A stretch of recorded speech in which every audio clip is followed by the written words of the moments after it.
Hey guys, we're here with our 2000 Jeep Wrangler. We're going to take care of the valve cover gasket today. All my subscribers out there, thank you so much. I really appreciate each and every one of you. If you haven't subscribed, hit that button down there. I'd really appreciate it, and it'll help this channel keep making content like this. So let's get to it. In preparation of doing this job, I went ahead and took some WD-40, went around and sprayed all the studs and nuts. Just go around and hit them all. Make sure you get just a little bit, doesn't take a lot. It's going to make this job a whole lot easier, especially on one that's 20 some years old that's got rusted bolts like this one. Let's go ahead and get started with taking the air intake off of this. We use a flat blade screwdriver or 8mm or 5/16 for that matter. Loosen this up, disconnect our hose. Go around to the other side. And you can loosen this or just pop the whole lid off and get this out of your way.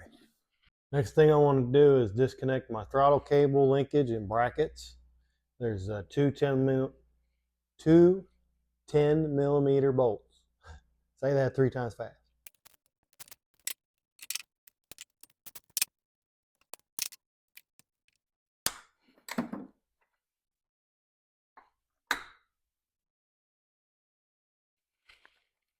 You want to be careful of the spring because it really doesn't attach to much. Once you get that loose, pop the cable out. And now we can move these. I'm going to disconnect this hose. You're going to make sure that you don't break this plastic tube because they're not easy to come by. Now it looks like we've got some wiring in here that needs to be removed. I'm just kind of wiggling back and forth.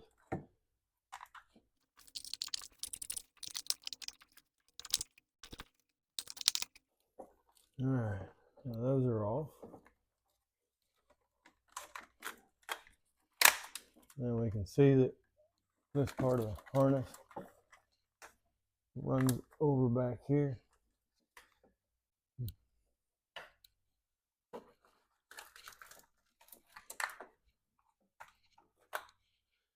Now, I read in the manual that it says that you have to disconnect all of this wiring.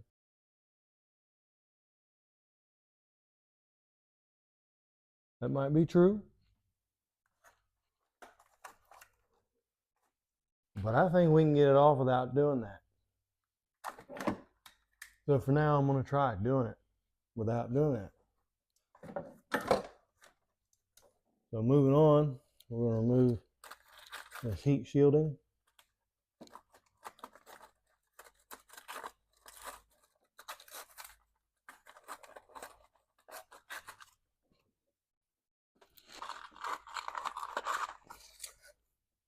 And we do plan to reuse that. We paid them engineers a lot of money to put that in there. That's going to give us access to all our bolts. I'm going to start with taking this bracket off the front that holds our AC lines on. And that's going to be a 17 or 18, I think. Okay, so 11/16 it is.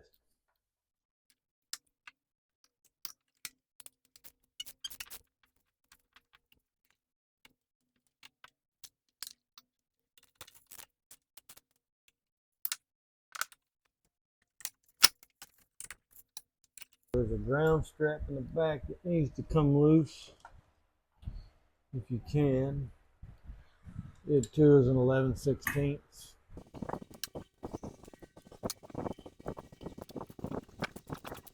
And it appears this one was already loose.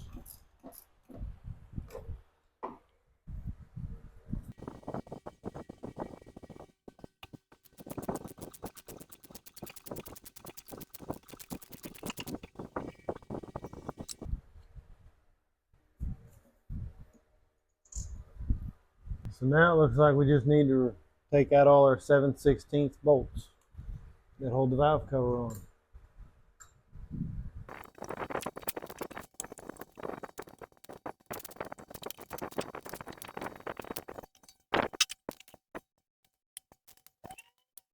Now on this side over here, there's this metal sleeve on one of my studs, and that actually goes up inside this bracket or whatever that holds the hoses on, so you'll make sure you don't lose that.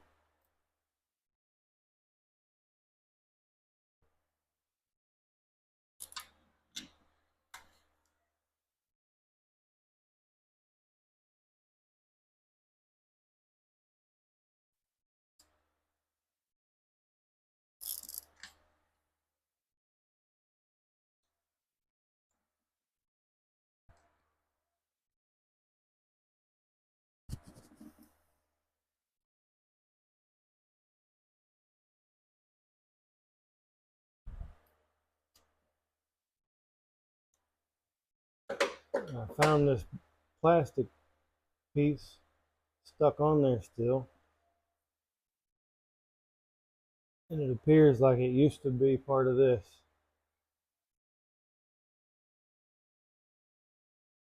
So if that happens to yours, that's where it goes.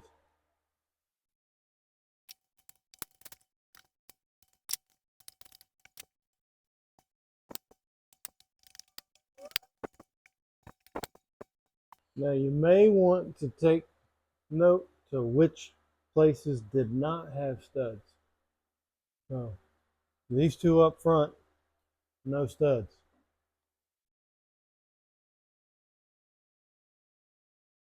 And looks like there's a stud right here on the other side. The rest of them are not studs. So not a bad idea to remember where those studs need to be for whenever you put your stuff back on later.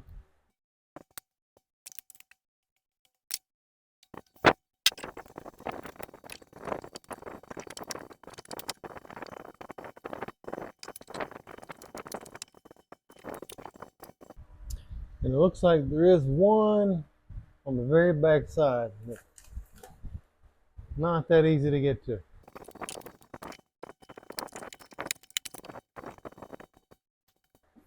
And if you can wedge your thumb in between the outer stud and the valve cover, you can almost unscrew it.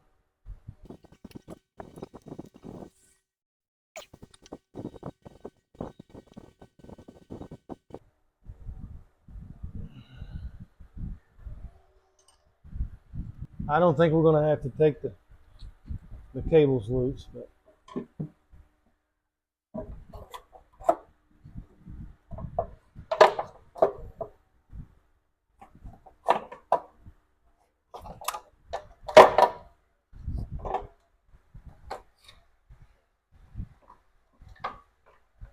so doesn't look like you need to disconnect the wiring harness like it says in the manual.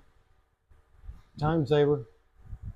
Now that we got the valve cover off, the next step is going to be to get it cleaned up so that we can put it back on. And to do that, I'm going to utilize some Super Clean. This is some really good degreaser. It works really good on any kind of engine parts, anything that's oily or greasy.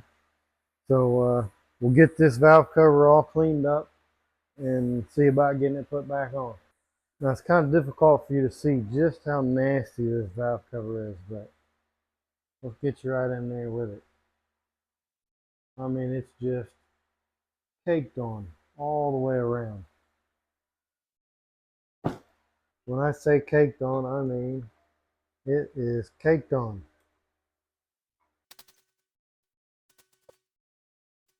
This product is safe for concrete use, so you don't have to worry about it getting on your concrete floor and hurting anything. And I'm just going to let it sit and soak and let the chemicals do its thing for a minute. And it does state that you don't want to let it dry.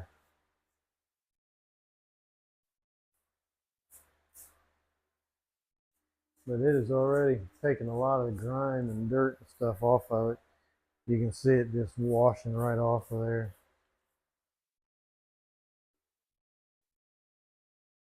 I'm gonna let it set for a little bit and then we'll rinse it off.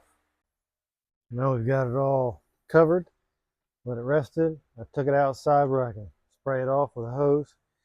And for all of those environmentalists out there, that's right, biodegradable.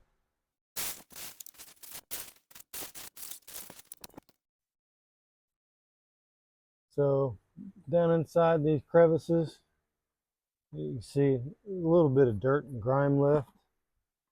So I just sprayed a little bit more of our degreaser on there.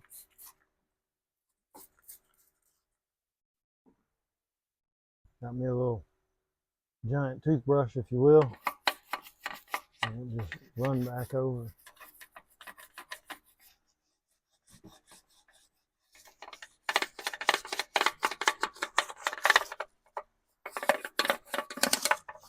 It's not taking much effort at all. That degreaser really breaks it up for you.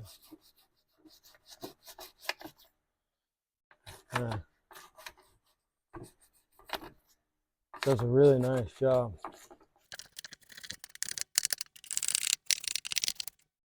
A couple little spots.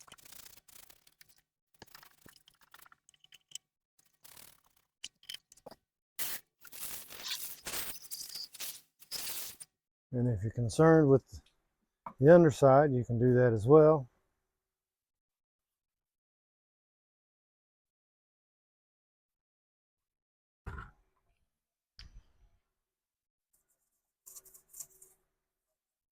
These surfaces are pretty clean.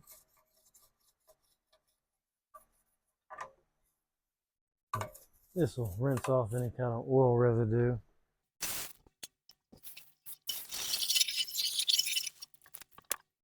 Looks pretty good. Now we'll just let it dry. While we're letting our valve cover dry, we can go ahead and remove the old gasket.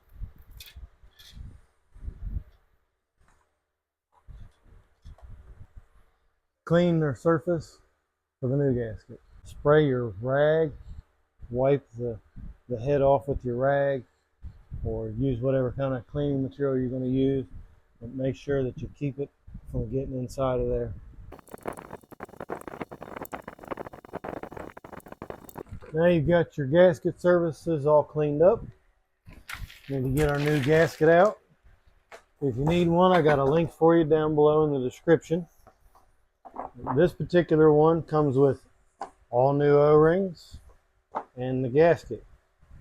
However, the O-rings will not need to be used on this particular engine. It does look like it matches,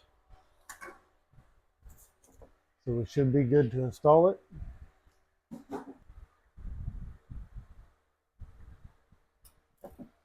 However, there are two studs that these holes have to line up with.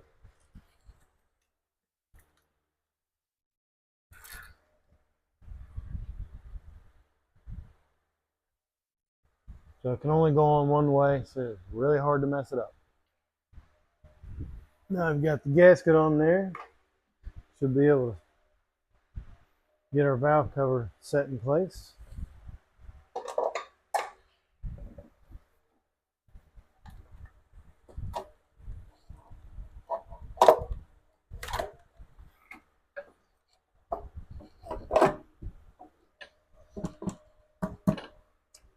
For those who like to get particular about things, more on the technician side instead of mechanic side, there is a proper procedure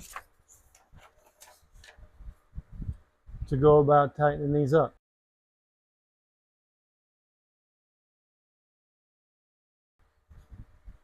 So you want to install all your bolts, and then you want to tighten them in this particular sequence. And it is, according to the manual, it says 85 inch-pounds, which comes out to 7 foot-pounds, so not very tight. So what this alludes to is on this valve cover, it's got metal grommets, if you will, metal inserts. So what happens is you can only get it so tight. It'll only pull it down so tight, and that's it. So if you just snug them up, they'll be fine. If you want to get particular, go ahead and do the 7 foot-pounds. However, I would recommend tightening them in this particular sequence. What that's going to do is tighten it from the inside and push it out. So that'll give you a proper seal.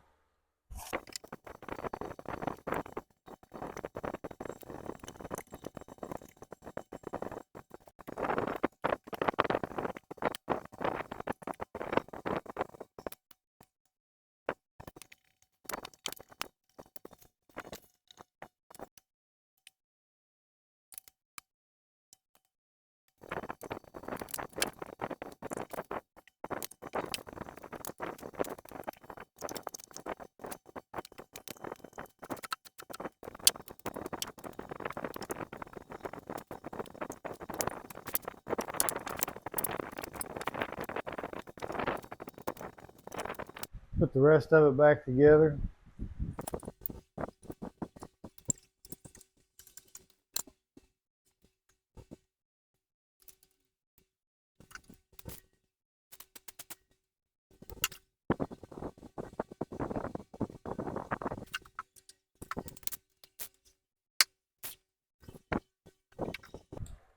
Get a ground strap back on.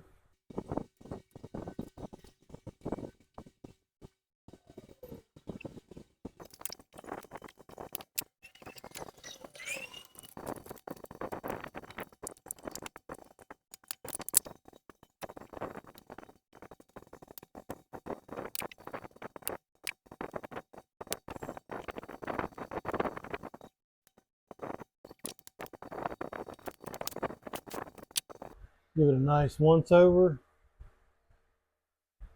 I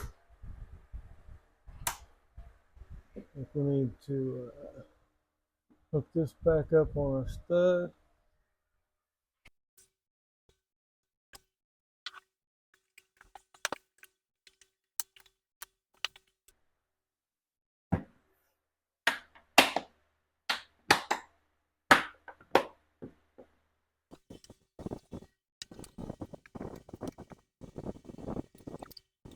Now we've got everything hooked back up. We've double checked our work.